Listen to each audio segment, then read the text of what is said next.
Jumlah pengangguran di Indonesia pada Februari 2025 mencapai 7,28 juta orang. Saat ini, pengangguran menjadi masalah serius di Indonesia. Menurut data dari BPS, tingkat pengangguran terbuka di Indonesia per Februari 2025 mencapai 4,76%. Artinya, 7,28 juta orang di Indonesia masih menganggur. Angka pengangguran ini bertambah sekitar 83.000 orang daripada tahun sebelumnya. Ironisnya, 3,6 juta orang yang menganggur adalah generasi muda, generasi yang diharapkan mampu mendongkrak perekonomian Indonesia namun malah menyumbang angka pengangguran terbesar di Indonesia. Fakta mengejutkan lainnya, Indonesia menempati posisi tertinggi tingkat pengangguran se-ASEAN. Padahal Indonesia punya sumber daya alam yang melimpah dan populasi produktif yang banyak. Hal ini berarti kekayaan dan potensi bonus demografi yang ada belum bisa dimanfaatkan secara optimal untuk menciptakan lapangan kerja yang memadai bagi seluruh angkatan kerja yang ada di Indonesia. Kenapa sih hal ini bisa terjadi? Yang pertama, karena minimnya lapangan pekerjaan di Indonesia. Lapangan pekerjaan yang ada tidak sebanding dengan jumlah angkatan kerja yang terus meningkat setiap tahunnya. Hal ini terjadi karena sedikitnya investasi yang masuk di Indonesia. Peraturan yang sering berubah-ubah membuat investor asing lebih memilih negara lain. Yang kedua, skill yang kita punya kebanyakan seringkali tidak sesuai dengan kebutuhan industri saat ini. Hal ini karena kurikulum pendidikan di Indonesia kurang relevan dengan dunia kerja.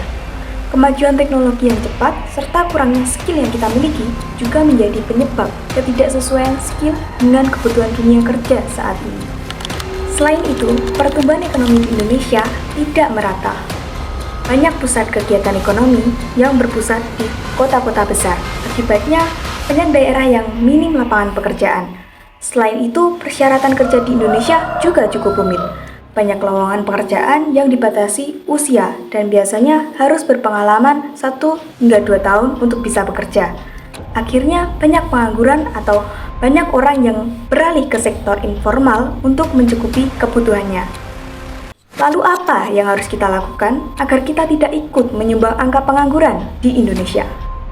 Untuk mengurangi angka pengangguran, kita bisa meningkatkan keterampilan yang kita miliki, baik itu hard skill atau soft skill yang relevan dengan dunia kerja saat ini.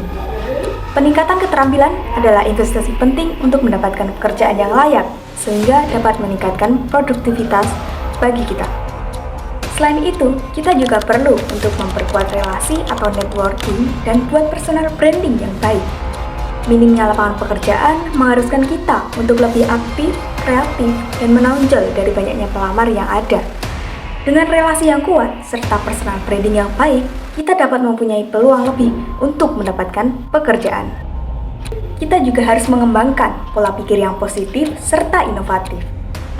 Ubah pola pikir kita dari mencari pekerjaan menjadi menciptakan lapangan pekerjaan itu sendiri. Jangan menunggu kesempatan datang, tapi ciptakan kesempatan itu sendiri. Daripada hanya menunggu panggilan dari lamaran yang disebar, beranikan dirimu untuk memulai usaha sendiri. Upayakan kemampuan yang kita punya untuk memulai bisnis, dan jangan takut untuk gagal, karena kegagalan adalah bagian dari proses menuju kesuksesan. Selain itu, kita juga perlu peran pemerintah untuk mengurangi angka pengangguran yang ada. Pemerintah perlu menerapkan strategi untuk mengurangi angka pengangguran di Indonesia. Pemerintah harus meningkatkan kualitas SDM melalui pendidikan yang merata, serta mendukung UMKM untuk berkembang sehingga dapat menciptakan lapangan pekerjaan lebih banyak.